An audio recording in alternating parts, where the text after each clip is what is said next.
Creating a literary festival is always special. It's always different, with each being a journey of creation, a response to our world. This year has been like none other, highlighting what it means to be human, and the joys and comfort found in shared experiences. As readers, we turn to books to find solace, strength, inspiration and understanding.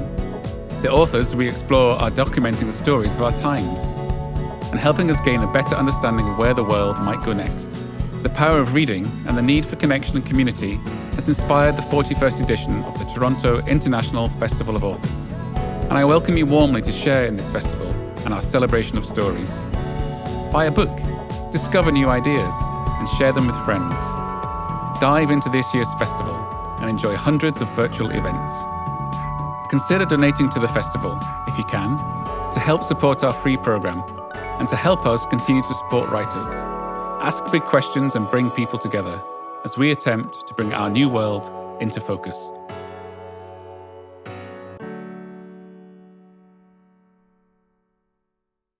We respectfully acknowledge that words and ideas have been shared on this land for thousands of years. The land on which we operate has been occupied by the Anishinaabe, the Haudenosaunee, and the Wendat peoples, and is covered by Treaty 13 with the Mississaugas of the Credit First Nation. It is part of the Dish with One Spoon territory and is still home to many Indigenous people. We pay our respects to their elders past, present, and emerging. We thank those who have cared for the land and are sharing it with us.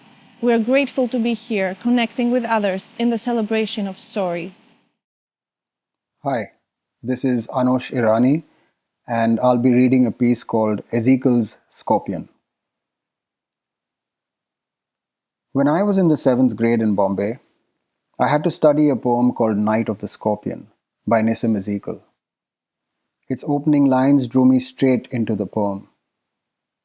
I remember the night my mother was stung by a scorpion. 10 hours of steady rain had driven him to crawl beneath a sack of rice. Direct and menacing, the poem was a refreshing contrast to the dullery of some other more traditional poets on the school syllabus. So it came as a great surprise, and was a matter of pride for me, when my father said, "Oh, Ezekiel used to live here, right near the gate." The gate he was referring to was that of a compound called The Retreat. The Retreat was where I lived from the time I was born until I was 7 years old. Apart from Ezekiel and the many Jews who resided there, the place was home to several Christian and Zoroastrian families such as mine. But right across the road, in a mishmash of 14 lanes, existed another populace: prostitutes, pimps, and members of the transgender community. If the Retreat offered me an idyllic childhood, lazy days spent flying kites, spinning tops and playing cricket, the underage traffic girls held in captivity only a few hundred meters from my room showed me how a life, a childhood in particular, could be ripped apart. Such was the nature of Kamadipura, one of the most notorious red light districts in Asia. As a young boy, I'd stand at the gate of the Retreat, perhaps right next to Ezekiel's former home, and stare at the line of women that stood outside St. Anthony's Convent School for girls. They leaned against the convent walls with ashen faces and bargained with potential customers. Sometimes I could hear them curse. However, it was not their words but their lips that drew my attention. Some of them had black paste smeared on them. When I look back, it was perhaps one of the moments that made me a writer. When I asked myself the question, if other women use red lipstick, why are they wearing black? I got my answer many years later, as an adult, when I was conducting research for my novel The Parcel. It was to make their lips ugly, to prevent customers from kissing them. Their bodies might be for sale, but their mouths were theirs and theirs alone. Kisses were reserved for the ones they loved. For me, it is disturbing to think about love alongside work that might involve servicing 10 clients a night. Clients who sometimes inflict physical violence on the woman they are paying. What does love mean in a situation like that? And how does the universal way of expressing love, through touch, hold true just after a human being's vagina has been burned by a cigarette? In The Brothers Karamazov, Dostoevsky writes that man is the only creature capable of being artistically cruel. That cruelty was something I was forced to imagine during the writing of The Parcel. I spoke with an NGO worker, a woman who bore witness to the aftermath of these acts daily. I narrated the horror the character of a traffic girl undergoes in my book. She listened patiently and said, "No matter what you imagine, it will be nothing compared to what actually happens to these girls." As a novelist, this knowledge was liberating. It freed my imagination up to invent the horror. But as a human being, it was the most debilitating thing I had ever heard. In our lives, we use our sense of touch in different ways. A hand placed on a shoulder as commiseration, fingertips feeling the texture of a particular fabric, lovers tracing their hands against each other's skin, a blind person reading braille or forming a picture of someone's face. A touch reminds us of the presence of another being and transmits emotions such as empathy and desire. But that is in our world, the world of the privileged. In the red light district, a single touch singes, it burns, it decays.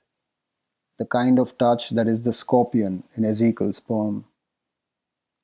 It was amid such decay, during my research for the parcel, that I witnessed a touch that was sublime. It was about 8 p.m. and my taxi was stuck in a traffic jam in Kamadipura. I absently stared at a thin curtain in a doorway that served as the entrance to a brothel. Underneath the lintel was seated a young boy and girl. The boy must have been about 7, the girl 5. She must have just emerged from a bath because I noticed that her hair was dripping wet. The boy, probably her brother, was combing her hair with his fingers. It was a moving sight and unexpected. Suddenly the curtain moved, and I saw a man and woman hitting each other. I realized that the boy was trying to calm his little sister down, to distract her from what was going on in their home brothel behind them. I have never forgotten that image. Time and again, I have imagined the fate of the two siblings. Did the boy become a pimp? Was the girl forced, I shudder to think, to follow in her mother's footsteps? It is them I thought of last week as I drove through Kamadipura after the lockdown, on my way to a doctor's appointment. The sights were still the same. Women standing under arches waiting for someone to touch them. They did not have masks on, but some of the pimps did. The pimps were looking after themselves. There was an eerie stillness as my car moved through. A little further ahead, some of the sex workers lay huddled close together on a small cot. 3 of them, waiting to be touched. If they were touched, they could eat. Finally, it happened. A man touched a woman. He pushed her hard, threatened her in broad daylight. Then he took her into the doorway of a brothel. It was then that I told myself that perhaps we humans do not deserve to have a sense of touch. We need to earn it again. The pandemic is telling us that. But I immediately realized the flaw in my thinking. In our current times, it is the kind and the responsible who have taken a step back, naturally relinquished their right to touch. But the cruel are carrying on. In Ezekiel's poem, after stinging the speaker's mother, the scorpion leaves as though nothing happened. Parting with his poison, flash of diabolic tail in the dark room, he risked the rain again. Time and again the cruel risk the rain. Their need to be artists is so intense that they transcend everything, even a global pandemic. Then they vanish but leave a trail of trauma behind. As my car exited the red light district, I knew that I would see the same sights again. Another gift that the barbaric possess is consistency. But as for the boy and girl, I prayed that somehow they were able to risk the rain too. If the scorpion retained its sting, I would like to believe that they managed to retain their kindness, move far away from that poisonous labyrinth of 14 lanes. And wherever they are, pandemic or not, may they continue to comb each other's hair. Thank you for listening.